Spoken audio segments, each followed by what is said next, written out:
St Patrick's Day in Belfast. Ireland's patron saint is celebrated at a carnival in the city centre.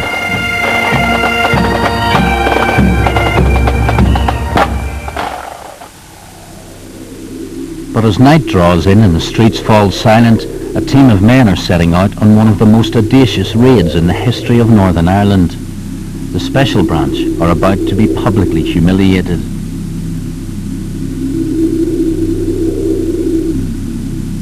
The raiders casually drive up to what is supposed to be one of the most secure installations in Europe.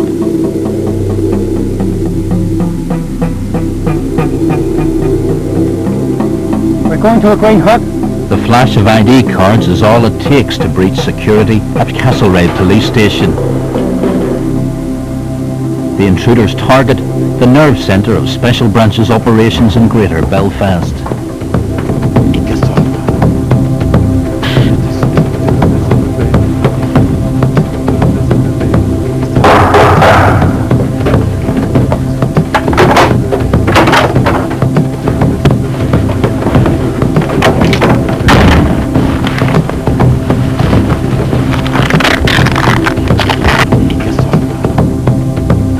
The Special Branch are thrown into crisis as the raiders make off with top-secret documents, including, according to police sources, the names and addresses of branch officers and their informers.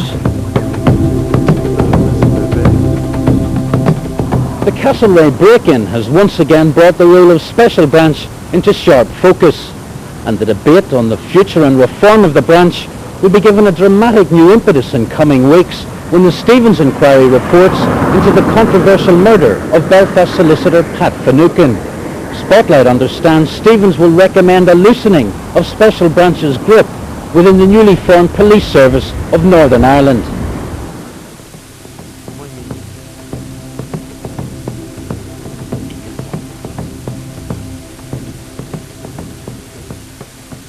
In the aftermath of the Castlereagh raid, the man responsible for measuring the progress of the patent reforms raised concerns about the slow pace of Special Branch change. He's aware of allegations that the branch operates as a force within a force. That was a term that I first heard when I read the patent report that's referred to, and if I recall the source of that was other police officers who said it was a force within a force. I couldn't make that description or definition. All of this preceded me. What I'm trying to do is say, okay, everybody's talked about this, everybody looked at it, everybody researched it. Here's a blueprint to go forward.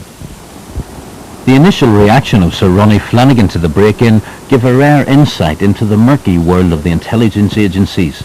Even the former Chief Constable was not prepared to rule out the possibility that members of his own force or the security services were involved. I honestly don't know at this stage. We are baffled at this stage by this. We don't know who carried out this incident. We don't know in whose hands this material is. And therefore at this stage nothing has been ruled out. Everything has been ruled in.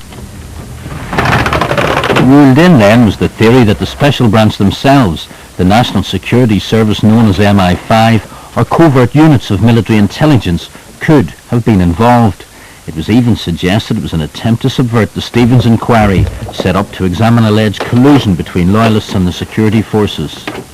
There's been a lot of speculation about Castlereagh. My view is it would be highly unlikely, although I can never rule it out completely, that the Stevens Free investigation was the operating cause behind that break-in. The pendulum of blame swung towards the provisional IRA after a number of Republicans were arrested in a series of high-profile raids. Every fresh suggestion of Republican involvement has been countered with the Sinn Féin denial. I am absolutely convinced that the IRA were not involved in Castlereagh, and I believe many more people than me are convinced that the IRA were not involved in Castlereagh. As well as suspecting Republicans, the police investigation included a chef who worked at Castlereagh. His wedding pictures were seized in a police raid, and his former flat in the sleepy village of Eden Derry was searched. A gym inside Castlereagh was being used by the chef, known as Larry, the night of the break-in, even though he had stopped working there earlier that week. The chef was questioned twice by the police in Belfast before he returned to the United States.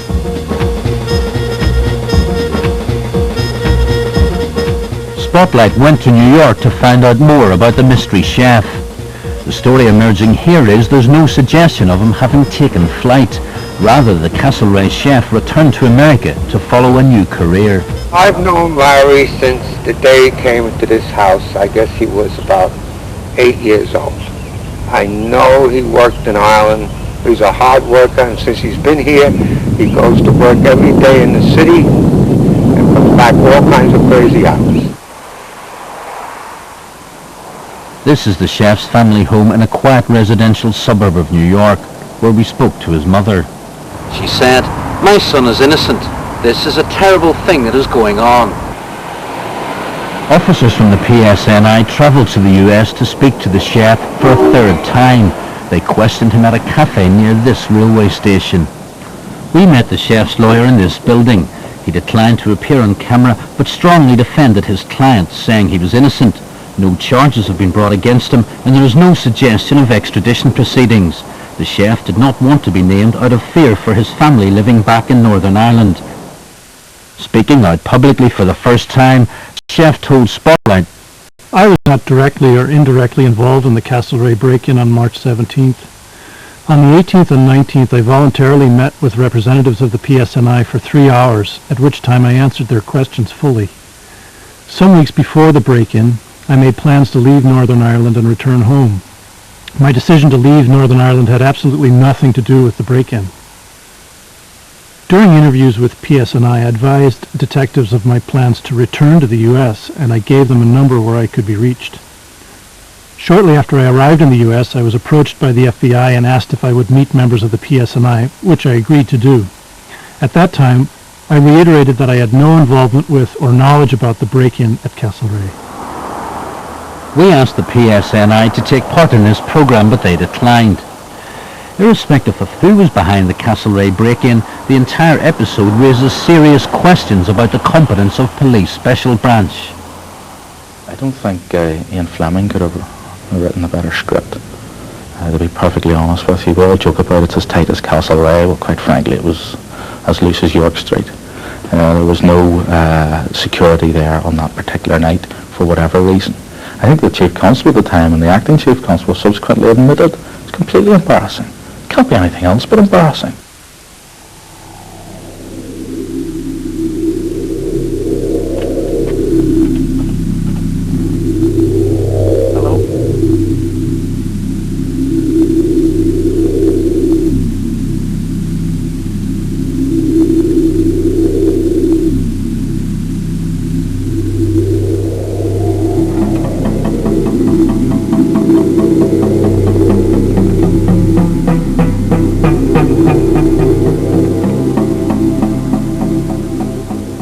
The break-in could not have happened at a worse time for the branch. The Castlereagh fiasco comes only months after the professionalism of Special Branch was severely criticised by the Police Ombudsman over its part in the Omagh bomb investigation. The attack was the worst single atrocity in the history of the Troubles. 29 people and 2 unborn children died when a distant IRA bomb exploded in Omagh.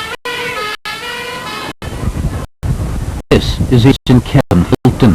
He asked us to conceal his true identity. He's a career informer who infiltrated various Republican and criminal groups by passing himself off as a member. I broke the law 7 days a week, handling firearms, making component parts for bombs, developing firing mechanisms for bombs. If I was not prepared to do the things, how on earth could I get the grade of intelligence that helped to save countless lives? Kevin Fulton gets his credibility not so much from what he says himself, but more from the Police Ombudsman Nuala O'Lone. Her report confirmed he was an RUC Special Branch informant between 1992 and 1994 and was later registered as a CID source. 3 days before the Omagh bombing, the Police Criminal Investigation Department received information from Fulton that terrorists were about to move something north over the next few days. I told my handler that I'd met this man. I told him this man had the traces of the explosives, that something would be coming north in the next maybe 48, 72 hours. I had already told my handler by phone. I went to Hollywood I met him, and again my handler took a note of the meeting. I says, "Have you put it into the system?" "Yes." I went on my holidays. 48 hours later, a massive bomb detonated in Omagh. The Ombudsman was satisfied the Special Branch was given the information, but regrettably the report said the intelligence was not assessed or considered. It went on to say the former Chief Constable had described Fulton as a Walter Mitty type.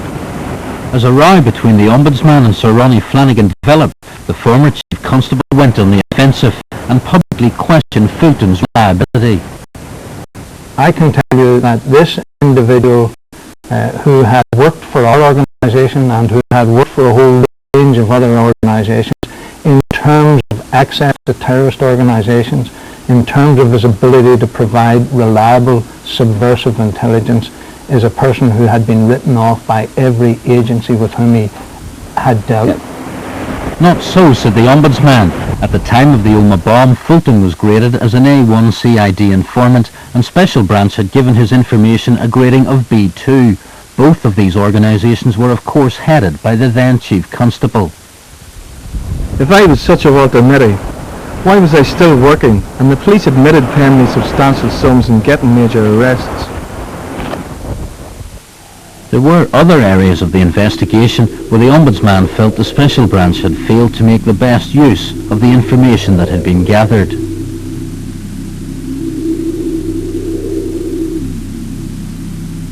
What we like to establish on the other intelligence that I've seen that was available to the Royal Ulster Constabulary as it was then, that had that intelligence, Kevin Fulton's intelligence, been considered with all of the other intelligence, then maybe it would have had a different effect.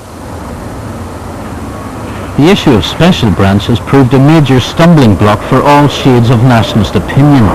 One of those who helped draft the Patton report says the structure and culture of the branch is a problem. I don't speak for nationalism, or I don't know what they require, but I do have some ideas about what is required to have an effective and efficient police force. And in my view, that means that you don't have a small organisation, be quite a large organisation in the middle of it, which thinks of it as being somehow apart from the general exercise, and which doesn't share its information or its skills.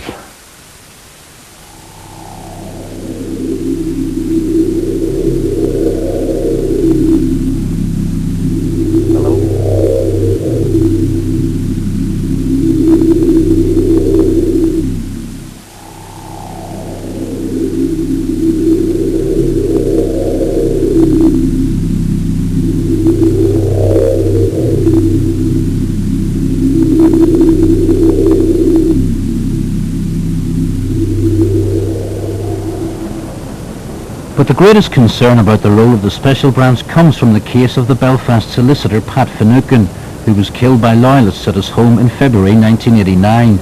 As with the Omagh investigation, Spotlight can reveal that Special Branch failed to pass on vital information, this time to CID officers on the ground trying to solve the murder. This is former CID Detective Superintendent Alan Simpson. From his home in France, he speaks publicly for the first time. A seasoned detective with 37 RUC commendations to his credit, he worked closely with the branch. Down through the years, Special Branch have done a really excellent job. Many people have been warned that there's a threat to their lives as a result of intelligence gained by Special Branch. I have helped Special Branch down through the years. But Special Branch didn't help Alan Simpson when it came to trying to catch the Finucane killers. As the CID officer in charge of the initial murder investigation, he was never told that the man who supplied the murder weapons was in fact a Special Branch. I found out many years later from colleagues and who I still keep contact with, and also from press reports as I had left the police by then. I feel badly let down, really. It was an important murder investigation, controversial murder, and I really do feel let down and feel that the whole situation could have been a whole lot different. I would describe it as you just have, as one hand tied behind my back, a team of excellent detectives moving about North Belfast trying to pick up leads when other policemen already had leads we could have used. The central charge that Special Branch is a force within a force does not just refer to its reluctance to share information with CID. Much more serious is the allegation that they have colluded with loyalist paramilitaries. In the Finucane case, there have been persistent allegations that Special Branch, aided by the military, either turned a blind eye or actively connived in the murder. It's these issues which are at the very heart of the Stevens inquiry. The Finucane murder weapon was part of a large cache of guns stolen by a serving UDR soldier from inside Palace Barracks in Hollywood, County Down. Spotlight has obtained the forensic history of the weapon.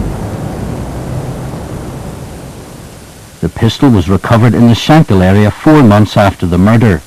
Remarkably, the report shows that rather than preserving this vital piece of evidence, the police mysteriously returned the gun to the army. Yes, the gun was handed back. Now it's important to remember that is a vital exhibit in a very serious crime, probably the highest profile murder in recent years in the province.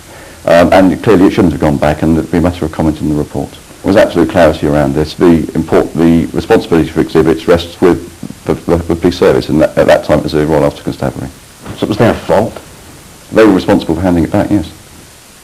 When the pistol was given by the police to the army, it was altered.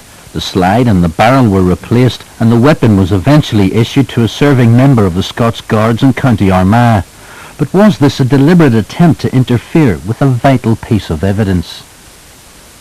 I wouldn't want to speculate on that. I mean, we will certainly be making some robust recommendations around exhibit handling, not only in relation to murder weapons, but in general terms, to ensure that those sort of matters are dealt with once and for all and cannot be allowed to happen again.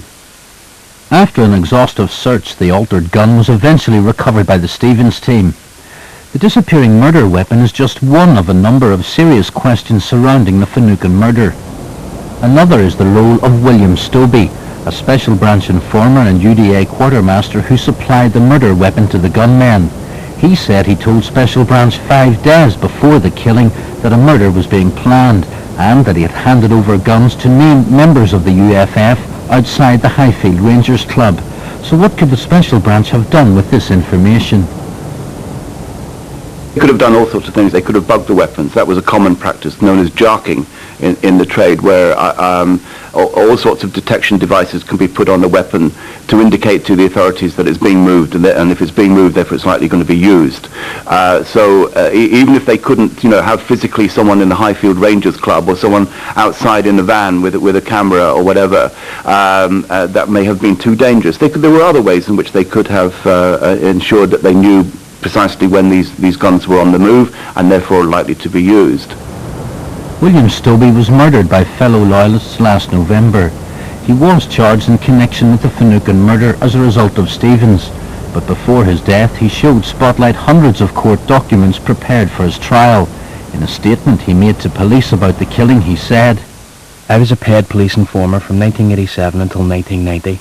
On Sunday, 12th of February, the day of the Finucane killing, I informed Special Branch twice by phone that a man was to be shot. Special Branch realised the full significance of this information."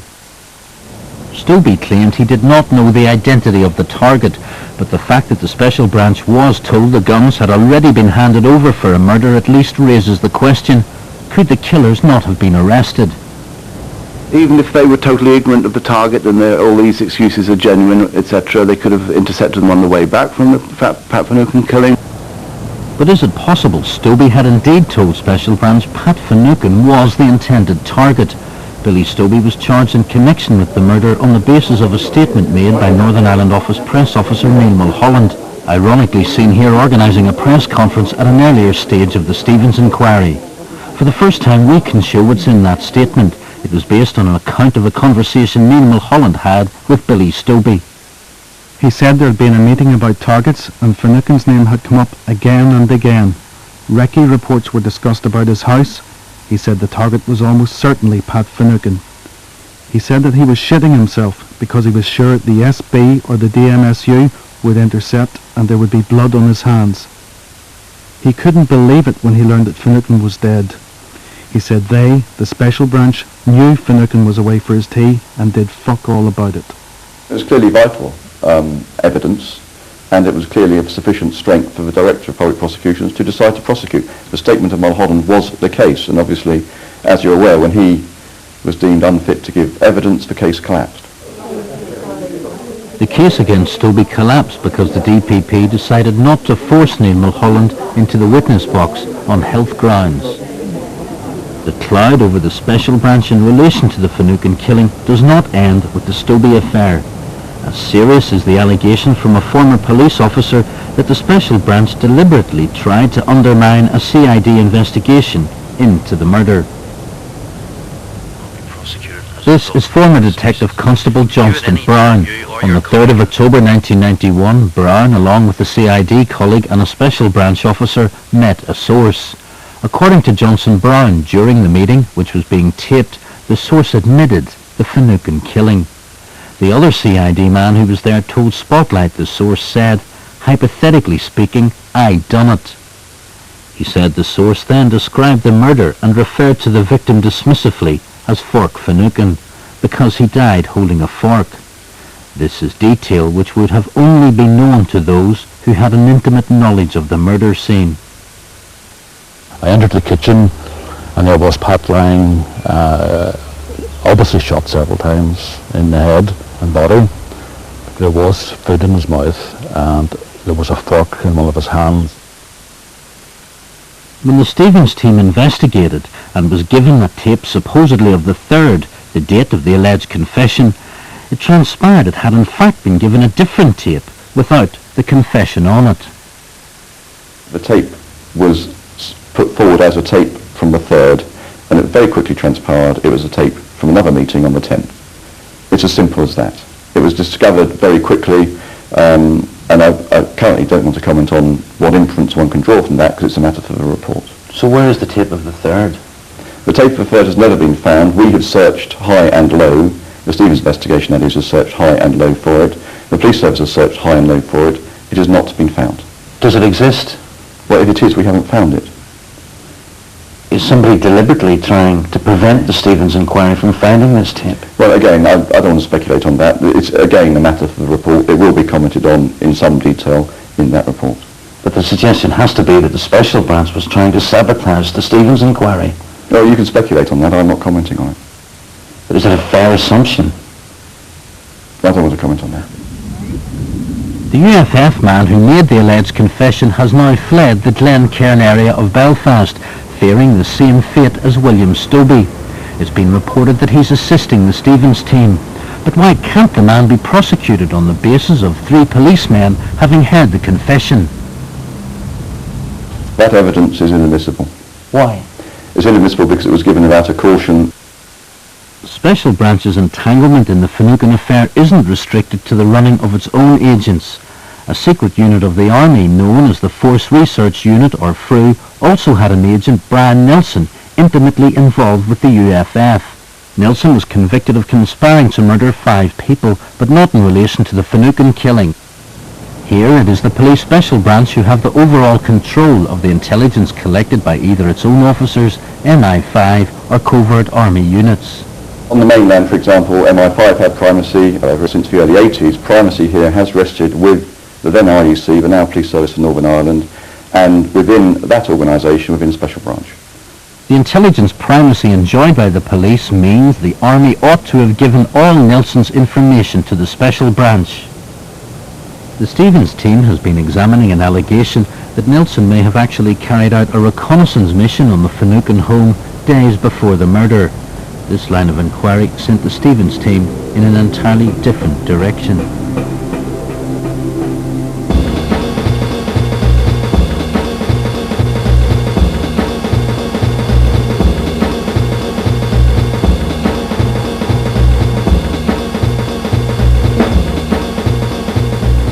Canada may seem an unlikely place to investigate the murder of Pat Finucane, but Spotlight has uncovered a new twist.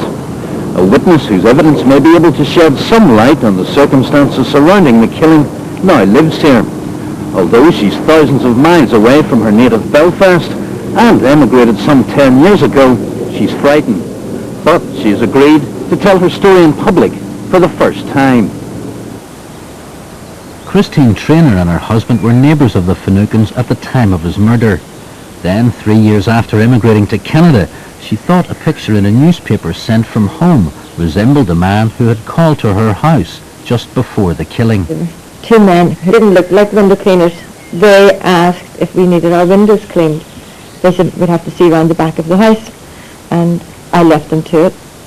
We very often were sent newspapers over, and this particular newspaper I was just leafing through, and there I saw this picture, and I said to Lauren, that looks like one of the window cleaners that came round the door. And the man in the photograph was Brian Nelson. If the system where all intelligence was being passed to Special Branch was working, and Nelson was briefing his handlers, Special Branch should have had information not just from Stobie about an impending murder, but also from the Army's agent Brian Nelson. Could the Special Branch, in your opinion, have prevented the murder of Pat Finucane? Well, this goes to the heart of our report, and again, whilst maybe unsatisfactory for you, I will not comment on matters which are yet to be published to the Chief Constable. It's now 9 weeks since the Castlereagh break-in. So far, no one has been charged. While the PSNI's main line of inquiry remains Republican involvement, the acting Chief Constable told the police board there are other suspects. About 3/4 of the effort is being directed towards the inquiries that have taken us into the Republican community that you're all aware of, and about 1/4 relating to the other lines of inquiry which have been documented in the past. Two principal ones, of course, one being some sort of agency or at least perhaps disgruntled members thereof, and the other one being the fact that there was a large body of contractors working in the Castlereagh site at that time with legitimate access to the site, and of course we must work our way through all of them as well.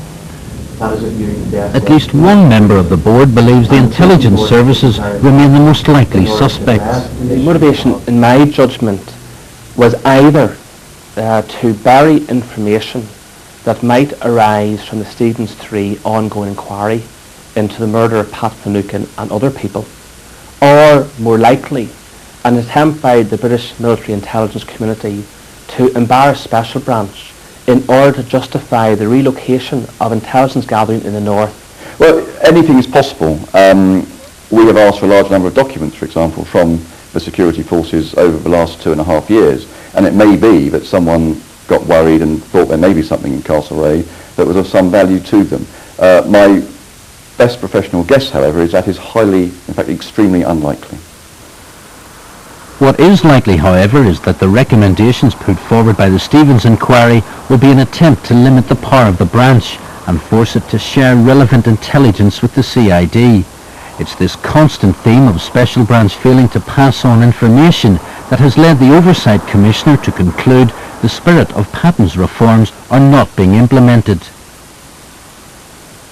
The structures that we saw put in place under this tentative plan recently received by us in January of this year was what we would call in bureaucracy or government stovepiping. You know, everything went to the top, and then people would share information at the top.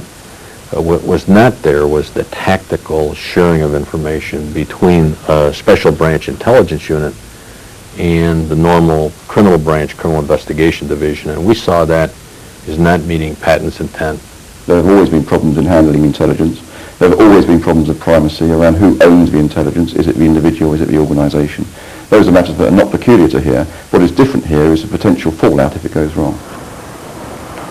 Stevens won't recommend that primacy for intelligence passes outside the Special Branch, since that's not part of his remit.